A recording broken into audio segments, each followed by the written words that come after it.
1857 का महाविद्रोह, इसके अंतर्गत हमें आज दो टॉपिक हम लोग आज जो है कवर करेंगे। एक है विद्रोह की असफलता के कारण और दूसरा है 1857 के विद्रोह का परिणाम या प्रभाव। विद्रोह की असफलता के कारण, तो विद्रोह का सीमित स्वरूप। तो ये जो 1857 का जो विद्रोह हुआ उसका स्वरूप सीमित था, अर्थात ये भारत सर्व भारतीय रूप से या अखिल भारतीय रूप से यह विद्रोह संभव नहीं हो पाया। ये उत्तर भारत या मध्य भारत के कुछ एक क्षेत्रों तक यह सीमित रहा। पूरे दक्षिणी जो भारत थी इस विद्रोह से अछूता रहा। इसका इसी कारण भी था कि 1857 का महाविद्रोह असफल हो गया। निश्चित उद्देश्य का अभाव। कोई भी विद्रोह या कोई भी आंदोलन का एक निश्चित उद्देश्य होता है।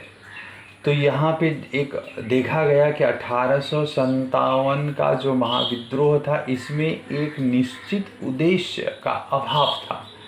प्रत्येक नेतृत्वकर्ता या नेता जो थे या विद्रोही थे, वे अपने अपने कुछ चंद स्वार्थ या कुछ सीमित स्वार्थ के या उद्देश्य लेकर वो विद्रोह में उन्होंने भाग लिया था और वो विद्रोह कर रहे थे। उनके पास में एक राष्ट्रीय या एक मुख्य उद्देश्य का अभाव था, निश्चित उद्देश्य का अभाव था।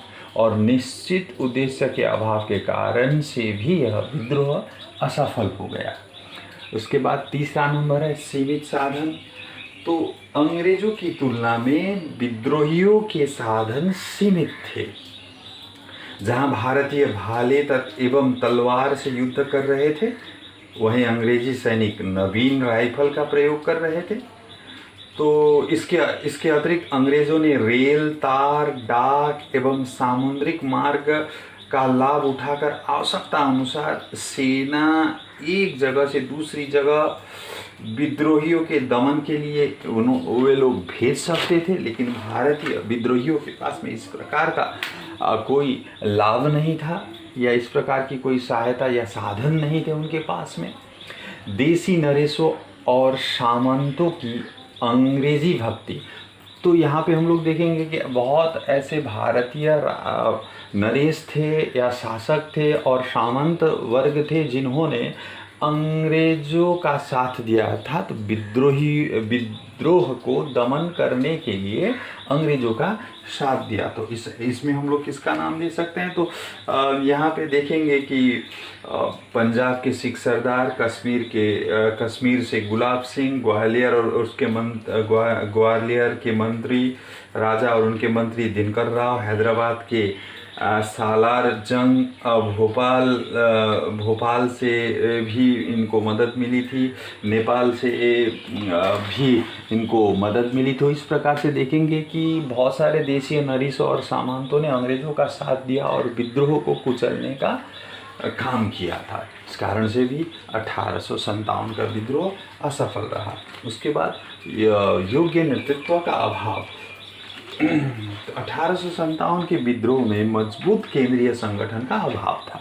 जैसा कि हम लोग कह सकते हैं कि इनका केंद्रीय नेता जो थे वो बहादुर शाह द्वितीय थे और बहादुर शाह द्वितीय वृद्ध हो चुके थे और उनमें अब वो क्षमता नहीं रही थी, तो वो केंद्रीय नेता थे। इसके अलावा विद्रोहियों के पास में विभिन्न भागों में विद्रोहियों में कोई भी तालमेल नहीं था। इनमें वीरता और बहादुरी की भावना थी, परंतु योग्य सेनापति के गुण इनमें नहीं था।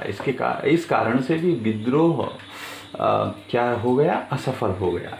उसके बाद संगठन का अभाव, 6 नंबर पॉइंट हम लोग देखेंगे। 1857 का विद्रोह बिना किसी पूर्व निश्चित योजना से ही आरंभ हो गया। इस विद्रोह की जो तिथि 31 मई को निश्चित की गई थी, परंतु विद्रोह 10 मई को ही आरंभ हो गया था। तो इससे स्पष्ट हो जाता है कि संगठन का भी, विद्रोहियों में संगठन का भी अभाव था। शिक्षित वर्ग की उदासीनता। इस विद्रोह में शिक्षित भारतीयों ने न तो भाग लिया और न ही उनका समर्थन किया। यहाँ तक कि ऐसा कहा जाता है कि व्यापारियों तथा शिक्षित वर्ग ने कलकत्ता एवं मुंबई में अंग्रेजों की सफलता के लिए प्रार्थनाएं की। तो शिक्षित वर्ग भी यहाँ पे उदासीन थे। कृषक वर्ग की उपेक्षा। 1857 के विद्रोह में एक बहुत बड़ी भूल यह थी कि इस विद्रोह में यह विद्रोह केवल राजाओं तथा जमींदारों के मध्य ही रहा, अर्थात यहाँ जनसाधारण की भागीदारी यहाँ न के बराबर थी। किसान और मजदूर वर्ग की यहाँ पे भागीदारी नहीं थी, इनकी उपेक्षा की गई थी। इस कारण से भी विद्रोह का स्वरूप व्यापक नहीं हो पाया और विद्रोह जो है असफल हो गया। अंग्रेजों के अनुकूल परिस्थितियाँ एवं कुशल नेतृत्व। तो अंग्रेज जो थे इस समय परिस्थितियाँ अंग्रेजों के अनुकूल थी। क्रीमिया और चीन की लड़ाइयों का भी यहाँ पे अंत हो चुका था। क्रीमिया का लड़ाई 1854 से शुरू हुआ था और 56 में ख़त्म हो गया था, और इससे पूर्व अफीम का युद्ध चीन के साथ में हो चुका था। तो कोई भी ऐसी विदेशी शक्ति नहीं थी जो विद्रोहियों का साथ दे। तो और अंग्रेजी सरकार के पास हम लोग याद रखेंगे कि Neill, Outram, Lawrence, Havelock, Hugh Rose, Nicholson, Campbell जैसे सेनापतियों की सेवाएं उन्हें प्राप्त थी और जिन्होंने इनके पास में कई युद्धों का भी अनुभव था। तो ये सब प्रमुख कारण हम लोग देख सकते हैं कि इन सभी कारणों से जो है 1857 का विद्रोह असफल हो गया। तो और उसके बाद हमारा यहाँ पे आता है कि विद्रोह का परिणाम क्या हुआ। तो विद्रोह के परिणाम को यहाँ पे दो प्रकार से लिख दिया गया है कि विद्रोह एक था तात्कालिक परिणाम और दूसरा जो था जो विद्रोह का परिणाम जिसको व्यक्त किया गया है वो है दूरगामी परिणाम। तो तात्कालिक परिणाम के अंतर्गत कौन कौन से पॉइंट है? मुगल शासन की समाप्ति, उसके बाद दूसरा पॉइंट है कंपनी शासन का अंत, तीसरा नंबर पॉइंट है महारानी विक्टोरिया का घोषणा पत्र, और दूरगामी परिणाम के अंतर्गत सेना का पुनर्संगठन या पुनर्गठन, रेलों का विस्तार, राजनीतिक चेतना का उदय। तो तात्कालिक परिणाम मुगल शासन की समाप्ति। तो यह इसमें देखेंगे कि डलहौजी और कैनिंग तो पहले से ही प्रयास कर रहे थे, वो चाहते थे कि मुग़ल शासन का अंत हो। तब इसी बीच बहादुर शाह द्वितीय के उत्तराधिकारियों की हत्या दिल्ली में कर दी गई थी, ऐसा मैंने पहले ही कह दिया था, हडसन ने कर दी थी। और बहादुर शाह द्वितीय और उनकी बेगम को गिरफ्तार करके उन्हें गद्दी से हटा दिया गया और उन्हें रंगून भेज दिया गया, और रंगून में ही निर्वासित जीवन उन्हें व्यतीत करना पड़ा, वहीं पे उनकी मृत्यु हो गई। तो ये था मुग़ल शासन की समाप्ति, अर्थात भारत से मुग़ल शासन की क्या हो गई, पूरी तरह से समाप्ति हो गई। और कंपनी शासन का हम दो नंबर पॉइंट 1857 ईस्वी के विद्रोह में फैली अराजकता और अंग्रेजी हितों को खतरे में पड़ा देख ब्रिटिश सरकार ने कंपनी के शासन को समाप्त करने का निर्णय लिया। अब गवर्नर जनरल को वायसराय कहा जाने लगा। भारत सचिव की नियुक्ति हुई, उसकी सहायता के लिए 15 सदस्यों की समिति बनी। और महारानी, इसके बाद नेक्स्ट पॉइंट है महारानी विक्टोरिया का घोषणा पत्र। महारानी विक्टोरिया का घोषणा पत्र नवंबर 1858 में महारानी विक्टोरिया ने घोषणा पत्र जारी किया, जिसमें देसी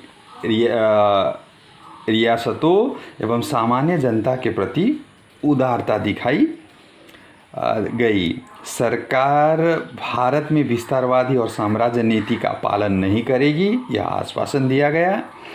और देशीय राजाओं के अधिकारों, उनके सम्मान और उसके सुरक्षा की करेगी, इसकी भी गारंटी दी गई।